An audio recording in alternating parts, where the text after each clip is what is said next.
그래서 이 연구팀에서 예를 들어 귀라는 글자가 있으면 그 쪽수에 나와 있는 귀라는 글자를 모두 다 추출을 한대요, 컴퓨터가. 그래서 그거를 딥러닝 기술이 뭐냐면 여러 개를 이제 분류하고 그거를 복합해가지고 구조화시키는 거거든요. 그러니까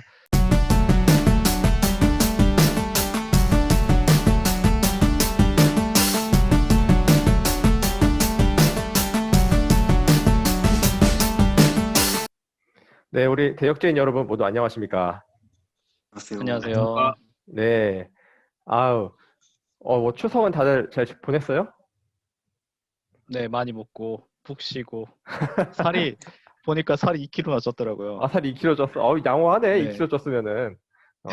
양호하네, 양호해. 자, 이제 빼야죠. 네. 이제 빼면 되지 또.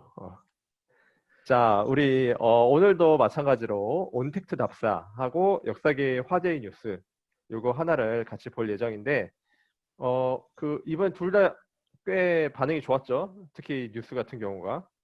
그렇죠. 네, 그래가지고 뉴스로 앞으로도 계속 진행을 해보려고 하는데 오늘은 촬영하는 날이 10월 9일 한글날입니다. 한글날. 네, 한글날. 네, 그래서 한글이랑 관련된 또 핫한 뉴스가 있다고 해서 그거를 먼저 한번 다뤄보도록 할게요. 네, 그래서 어떤 뉴스냐 하면은 바로 요겁니다. 자, 공유를 시작할게요. 네, 보입니다. 네, 세종 때 만들어진 한글 도둠체 금속 활자 인공지능으로 복원. 뭐 역사랑 한글날이랑 요새 핫한 또 인공지능까지 다 들어가 있는 아주 좋은 기사인 것 같아요. 자, 요 기사를 처음에 이제 소개해 주신 분이 우리 수평님이신데 수평님께서 요 기사가 어떤 내용인지 요약을 해주시면서 간단히 먼저 소개를 해주시도록 하죠. 네, 간단하게 소개를 맡은 수평입니다. 이게 바로 어제 날짜로 기사가 올라왔는데요. 제목을 보시다시피 이제 세종 때 만들어진 한글 도둠체 금속활자를 이제 복원했다라는 기사 내용입니다.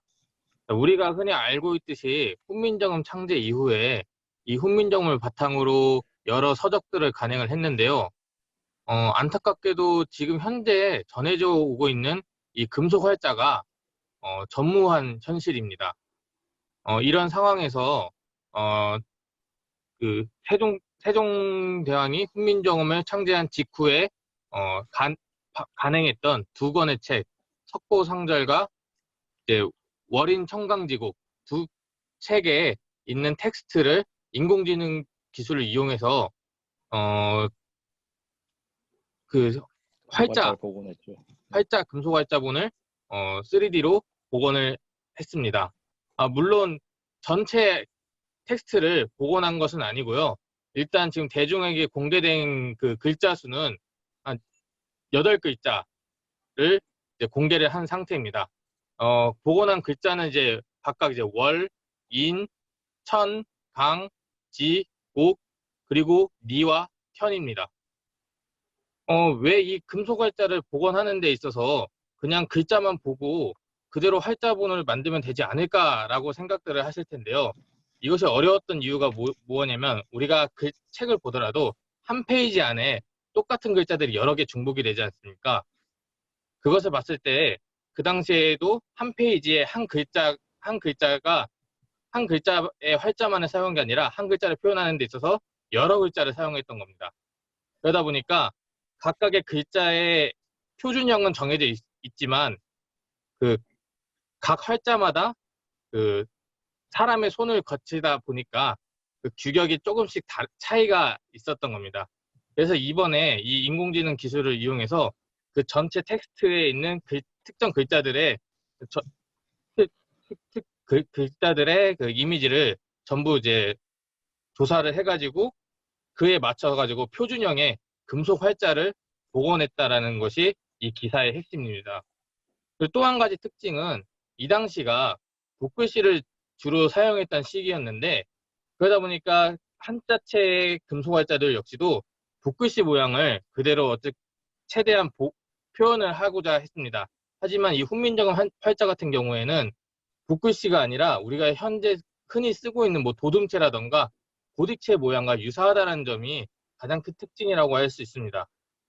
일반적으로 이제 고딕체 같은 경우에는 뭐 최소한 18세기부터 사용됐을 거라고 이야기를 하고 있는데 이 훈민정음 활자체를 봤을 때 이미 우리나라에서는 이제 한 15세기부터 이런 도둠체라던가 고딕체의 원형이 될 만한 글씨체를 보유하고 있었다라고 볼 수가 있습니다. 아, 이 정도로 이제 기사의 대강은 이제 요약을 할 수 있을 것 같습니다. 예. 네, 요약을 해주셔서 아주 감사합니다. 깔끔하게 요약을 잘 해주신 것 같아요. 네, 그래서 그러면은 뭐 우리 저번에 봤던 기사와 다르게 이번에는 무슨 논란이 된다던가 이런 것들은 딱히 없는 기사인 것 같아요. 그렇죠? 근데 이제 또 여기에 대해서도 아마 각자 생각하시는 바나 아니면은 뭐 궁금한 것들이 있을 것 같아요. 그거에 대해서 한번 자유롭게 얘기를 해보도록 하죠. 먼저 제가 말씀 좀 드려도 될까요? 네, 네, 좋습니다. 네. 이게 이 기사 핵심이 지금 금속 활자인데 이거를 이제 그 초기 한글본을 그 금속 활자를 복원했다는 거잖아요. 네, 네. 근데 이제 네네. 이 금속 활자라는 게 기술 자체가 그 이 조선 세종 때 개발된 게 아니라 이미 오래 전부터 그 한국에서는 있었고 그 초기본이 아마 그 고려 시대 때 있는 직지 그거를 지금의 어떤 그 금속 활자로 최초로 찍은 그 인쇄물로 보고 있는데 거기서부터 따지면 이 세종 때까지 하면 거의 한 2, 300년 정도의 그 굉장히 기술이 농축돼 있는 거예요. 근데 문제는 그 전에 이 한글이 그 발명되기 전에는 한자로 다 썼단 말이에요. 근데 이 한자로 이제 금속 활자를 만들던 그 기술에서 한글로 이 한글로 된 그 금속 활자를 만들어야 됐으니까 아마 이 시도 자체가 굉장히 새로운 그 기술이 좀 더 요했을 거예요. 그래서 이제 그 아까 그 스페인께서 말씀해 주셨듯이 한자 같은 경우는 삐침이 있는 그런 문자인데 비해서 한글 같은 경우는 삐침이 없는 글자거든요. 그렇기 때문에 아마 그 금속 활자를 만들 때 이런 부분을 염두하면서 굉장히 고심이 많지 않았을까라는 그런 생각이 좀 드네요. 맞아요. 이게 그 뭐지? 어떻게 생각해 보면은 그냥 글자를 가지고 활자를 만드는 게 뭐 어렵냐라고 생각할 수도 있는데, 그렇죠. 네. 이게 딱 아까 수평님도 잠깐 얘기해주고 태영님도 말씀해주신 것처럼 그 글자를 규격화를 해가지고 특히 훈민정음 같은 경우는 없는 글자였었잖아요, 원래 세상에. 그렇죠. 그래서 없는 글자를 규격화를 해가지고 이거를 활자로 만든다라는 것 자체가 굉장히 그 당시에 엄청 어렵고 고난이도의 그런 뭐랄까 기술을 요구하는 작업이지 않을까 싶어요. 음. 아마도 그랬기 때문에 지금 이제 3D 프린트나 인공지능이 이제 발견되고 이제 그 다음에 이게 복원을 할 수 있었겠죠. 만약 이게 쉬운 기술이었으면 이 금속활자 장인들이 진작에 이거를 그 복원을 했을 텐데 그게 이제서야 이게 나타났다는 거. 그리고 지금 8글자밖에 공개가 안 됐잖아요. 이게 그렇죠. 굉장히 예. 어려운 작업이라고 보시면 될 것 같아요. 음. 여기서 인공지능을 사용했다고 나오잖아요. 그렇죠. 혹시 네, 인공지능을 어떤 식으로 사용했다는 건지 설명 잘 몰라가지고 그 여기 있는 수많은 글자를 인공지능이 다 분석을 해서 가장 표준에 가까운 글자를 찾아냈다. 약간 이런 개념으로 이해하면 되는 건가요? 네, 그러니까 이제 연구팀에서 이제 그 석보상들이라든가 이제 월인 청강지곡에 들어있는 텍스트 자료들을 이제 AI에 입력을 해가지고 이 AI가 이 학습 데이터들을 이제 제가 이 용어 자체가 저도 자세히 이 분야를 잘 몰라서 이제 뭐 한 대략 한 2만 개가 넘는 자료를 그 중에서 이제 같은 글자들을 얘네들이 탁탁탁 찝어낸다고 합니다.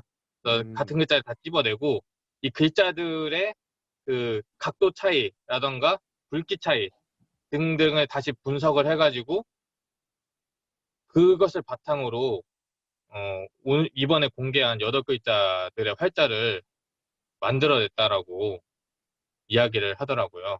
음. 요 활자를 복원하는 게 어떤 의미가 있을까요? 일단은 우리가 그 금속활자라는 것 자체가 이제 고려시대 때부터 아까 우리 태양님이 말씀해 주셨듯이 이제 그 금속활자라는 것 자체가 우리나라에서 가장 먼저 개발이 됐다라고 했는데 그 활자본들이 제대로 남아있는 것들이 이제 많지가 않죠. 활자판 자체가. 이제 그런 상황에서 특히 훈민정음이라는 것은 어떻게 보면 우리나라 문화의 가장 정점을 올렸던 그런 글자였는데 이 글자를 처음 찍어냈던 그 활자 자체를 우리가 보존하지 못하고 있었다는 점에서 이것을 복원함으로써 어, 문화재 복원 플러스 어떻게 보면 이제 소위 말해서 우리 좀 약간 좀 표현이 조금 너무 애국스러울 수도 있겠지만 어떻게 보면 민족의 자존심, 문화의 자존심을 다시 세우는 그런 계기로 인식하시는 분들이 상당히 많더라고요. 이게 뭐 제 어, 개인적인 의견뿐만 아니라 뭐 댓글들을 봤을 때 우리가 한글에 대해서 가지고 있는 자부심이 너무 크다 보니까 음.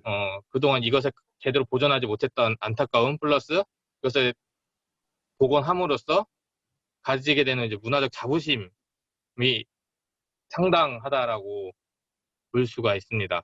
음, 제 생각으로는 그거에서 더 나아가서 그 컴퓨터 프로그래밍적인 기술이나 뭐 문화 콘텐츠 쪽으로 봤을 때 그 훈민정음 K라는 하나의 폰트를 만드는 기준이 되지 않을까 또 싶어요. 우리나라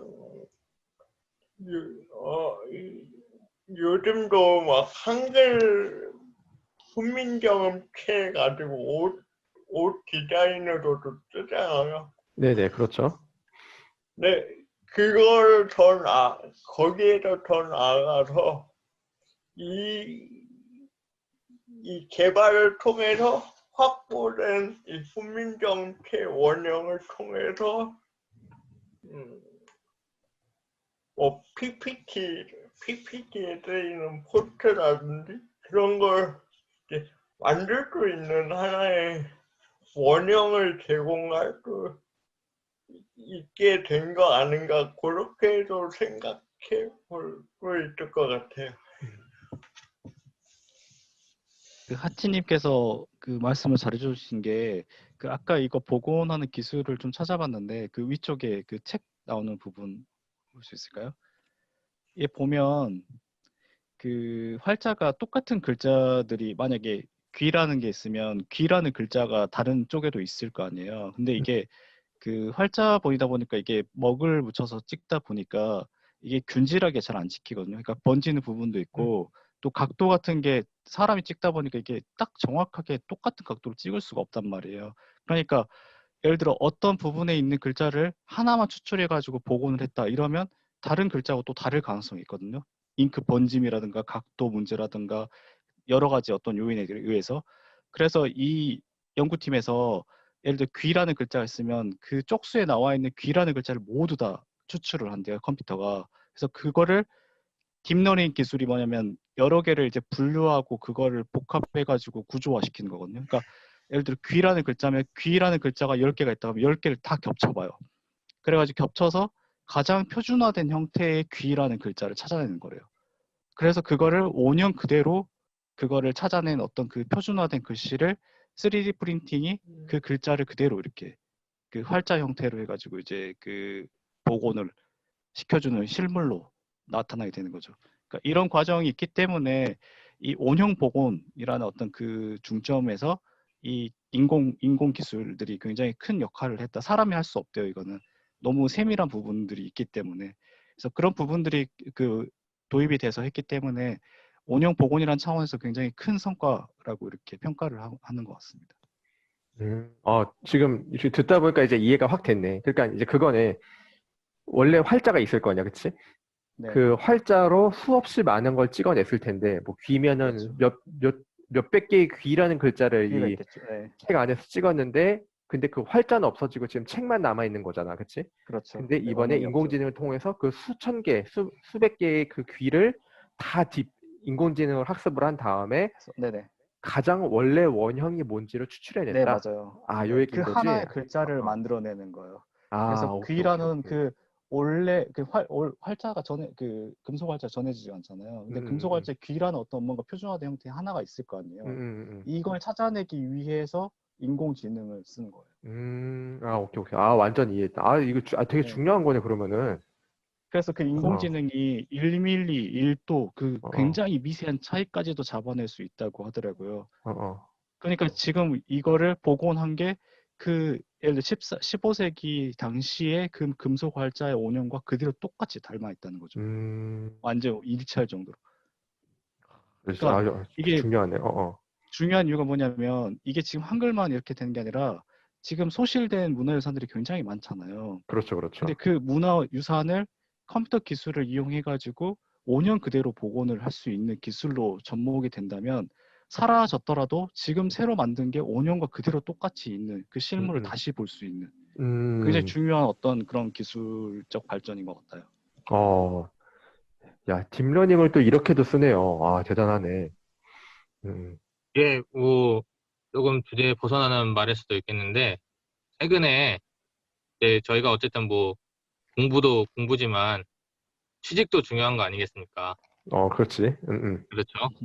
네, 전공자 가운데서도 이런 IT 기술을 가지고 있거나 그리고 자격증이 있는 사람들을 우대하는 경향들이 점차 늘어나고 있다라고 하더라고요.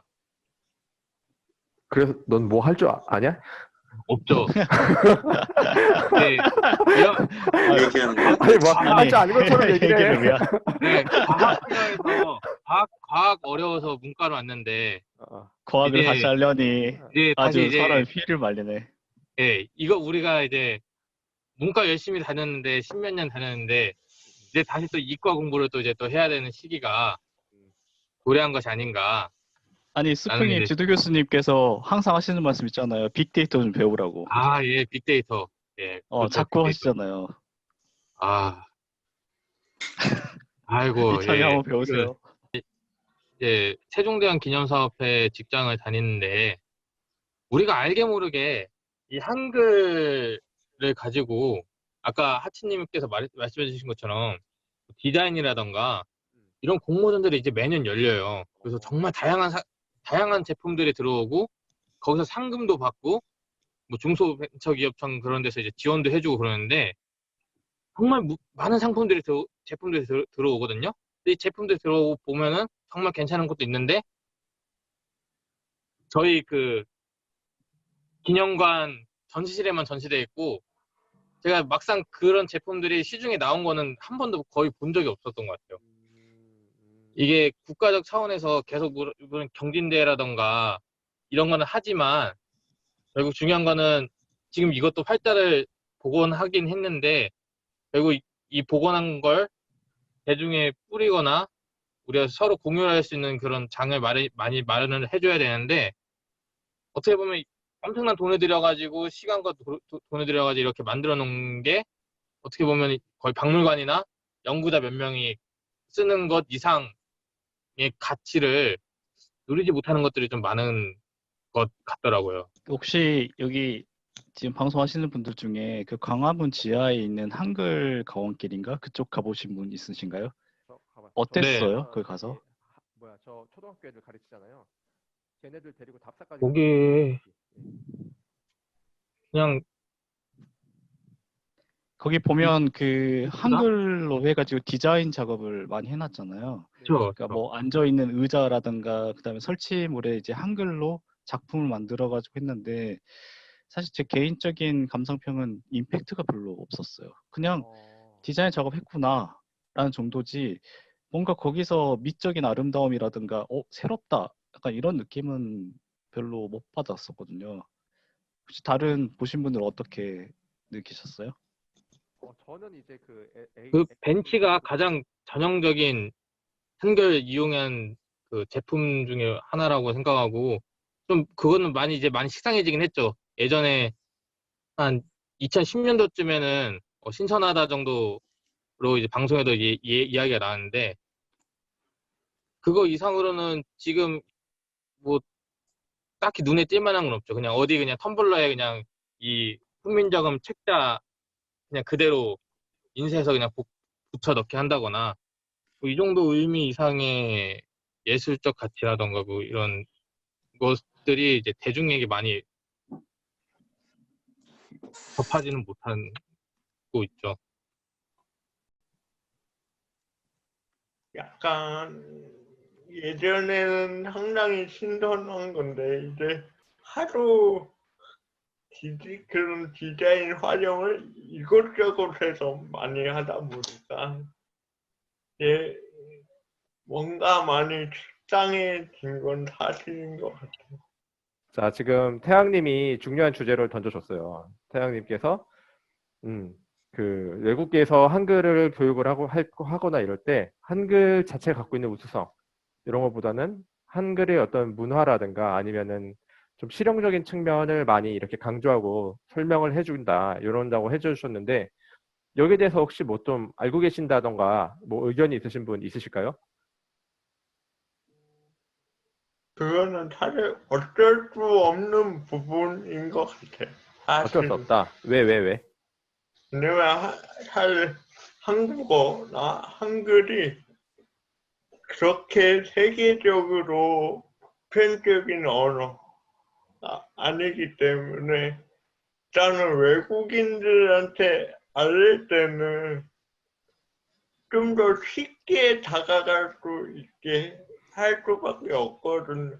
그런 과정 속에서 결국은 실용이나 흥미 위주로 교육을 할 수밖에 없을 것 같아요. 그런 애로사항이 분명히 있을 것 같아요. 저도 하친이 의견에 좀 동의를 하는 게 요게 결국 교육이라는 게 우리도 어쨌든 교육에 몸담고 있는 사람들이잖아요. 교육 받기도 하고 나중에 하기도 할 거고.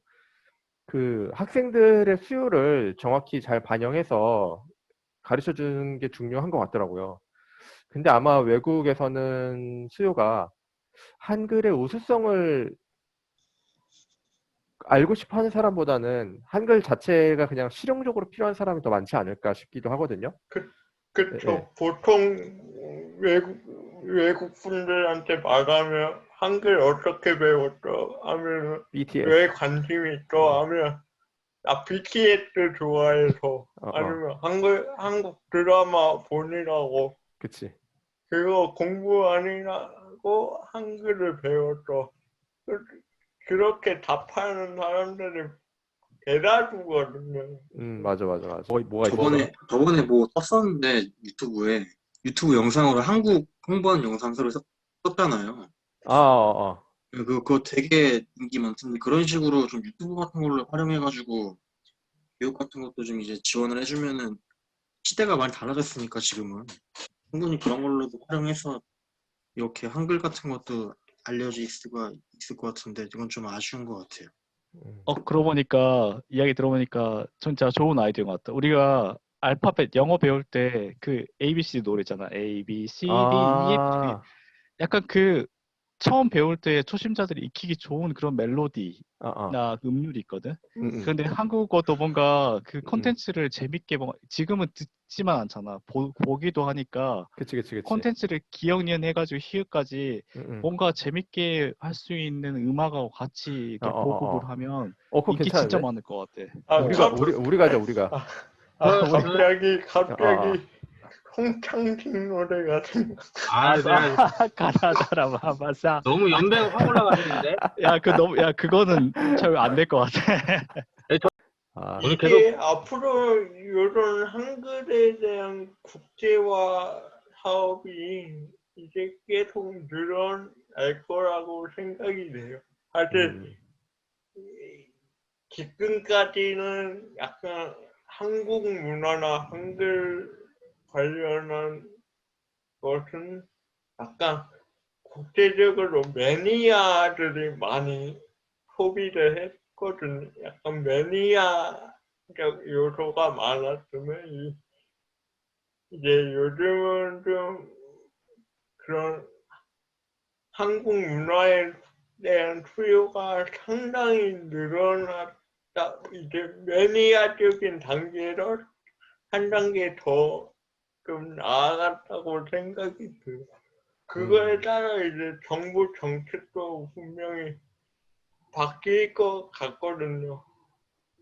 대통령도 뭐 BTS 언급하고 막 그걸 보면은 근데 지금 그것도 다 흥미 위주잖아요. 아직 BTS 언급하는 거. 그렇죠.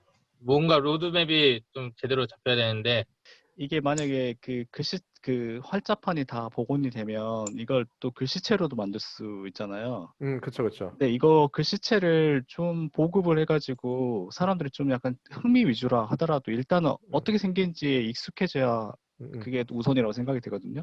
그래서 예전에 저희 아마 우리 또래는 다 기억할 거예요.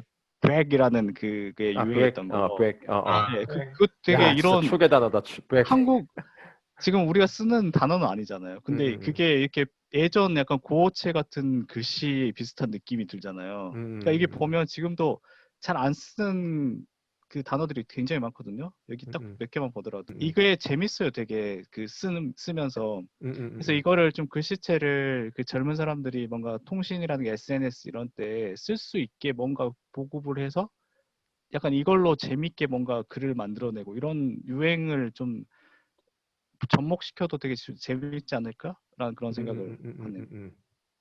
이게 일반인들이 그 핸드폰 폰트로는 이제 뭐 이런 거 다양한 거 많이 올리긴 해요. 근데 한계가 있죠.